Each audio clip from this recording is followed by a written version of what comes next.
कला आहोत, बरेच संस्कृती आहोत, त्याच्यातली काहीतरी कला एखादी निवडा. तर एवढी मोठी कला, त्याच्यातली एक कला म्हणजे दशावतार. ती दशावतार त्याच्यातला कधी सादर करायचा ना.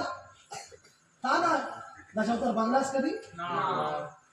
मागे मागा तुम्ही विचारलेला हा काय सांगलेला? खेका वळवतो नारद, खेका वळवतो दशावतार. काय ठेवला त्या नारदात? काय ठेवला नारदात? सांगते.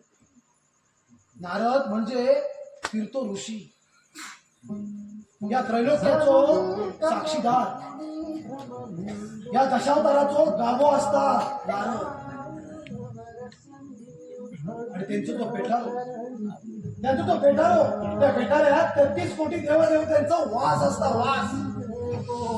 आणि त्यातलो जे गंधर्व म्हणजे नारद. त्या पेटाऱ्यात सुद्धा उत्सुकता असता, कधी मी खोलतोय आणि आपल्या गंधर्वांना या रंगभूमीवर सोडतोय. ती रंगभूमी सुद्धा वाढ बघत असता असल्या गंधर्वांची, जे जे पदस्पर्श या रंगभूमीत लागतं. आणि तुम्ही म्हणतास नारद म्हणजे काय? तर असे बरेच नारद होऊन गेले, त्यांनी आपली सेवा अविरतपणे केली. त्यातले एक नारद म्हणजे कैलासवासी अमितजी बागवे, श्री विठ्ठल गावकर, चारुहास मांजरेकर आणि आपलं योगेश कोंडूरकर.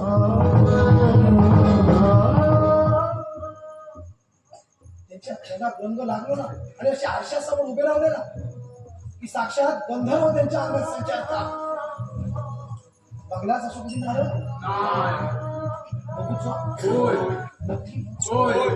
मग बघा त्या बंद पेटाऱ्याकडे, बघा, डोळे बंद करा आणि बघा जरा त्याचं अस्तित्व, त्याचं गंध. आणि बघा त्या पेटाऱ्यातून येणारो नारद गंधर्व बघा.